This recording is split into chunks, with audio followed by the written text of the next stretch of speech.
প্রিয় বন্ধুগণ, আমাদের নালিতাবাড়ী উপজেলার মহাসড়ক শেরপুর যোগাযোগ মহাসড়কে রানীগাঁও রাস্তাটা খুব বিপজ্জনক আছে। এখন বর্তমানে বিচ্ছিন্ন হওয়ার পথে আছে, হয়তোবা আধা ঘন্টার ভিতরে সেই পানির গতিবেগে রাস্তাটা ভেঙে যেতে পারে। খুব অবস্থা খারাপ। তবে যারা যারা আছেন তবে খুব খেয়াল করে আসবেন। আমাদের নালিতাবাড়ির সাথে শেরপুরে যে রাস্তার যোগাযোগ বিচ্ছিন্ন হতে পারে সম্ভাবনা সবচেয়ে বেশি, কারণ ভিতর দিয়ে পানি যাইতেছে। অল্প কিছুক্ষণের ভিতরে ভেঙে যেতে পারে। খুব অবস্থা খারাপ।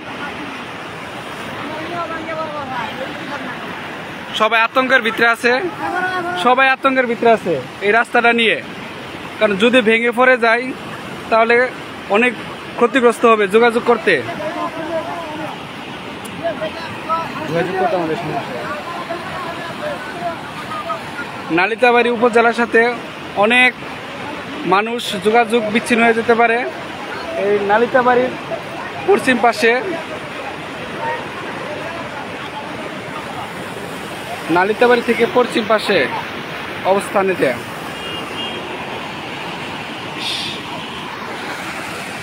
দেখেন কিরকম পানি যাচ্ছে, কত গতিবেগ।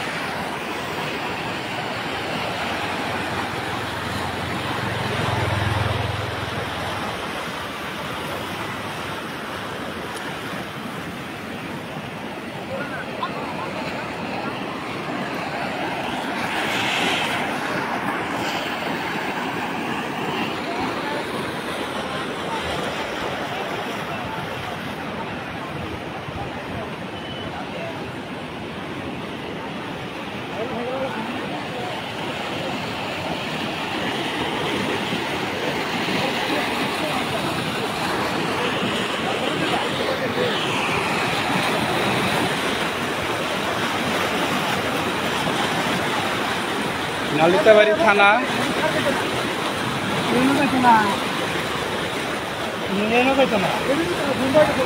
সবাই চিন্তিত আছে। নালিতাবাড়ির সাথে অনেক যোগাযোগ করতে সমস্যা হবে।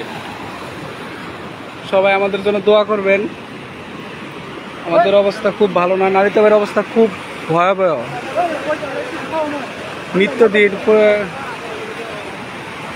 নিত্যদিনের প্রয়োজনীয় যোগাযোগ করে নালিতাবাড়ী উপজেলার সাথে অনেক মানুষ বিপদগ্রস্ত হবে। এখানে অনেক মানুষ দুশ্চিন্তায় আছে।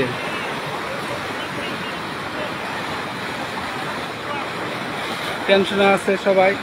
তবে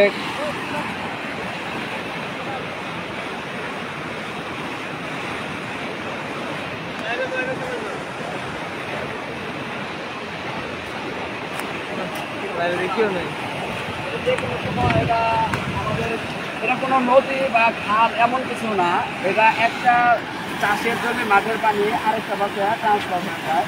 আর দুই জায়গায় পাহাড়ি ঢল আছে এমনভাবে পড়ছে, রাস্তা সম্পর্কে এমনভাবে পড়ছে এটা আর এটা রানীগাঁও আমাদের লাইব্রেরি পৌরসভার শেষ মতো বলে রানীগাঁও, এটা 3 জোড়া ব্রিজ বলে।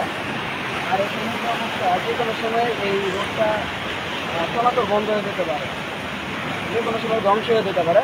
এরকম কি অবস্থা? এটা আমাদের মেন রোড,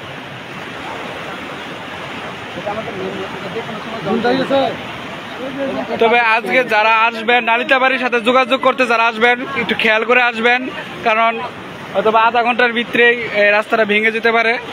একটু সবাই বিচ্ছিন্ন হয়ে যেতে পারে। রাস্তাটা খুব ভয়াবহ অবস্থায় আছে। ভিতর দিয়ে পানি যাইতেছে, উপরে অল্পটুকু পাকা রাস্তাটা রয়েছে, সব ডুবে গেছে। সব যতগুলো গ্রাম আছে সব ডুবে গেছে। এখন সবাই আতঙ্কের ভিতরে আছে।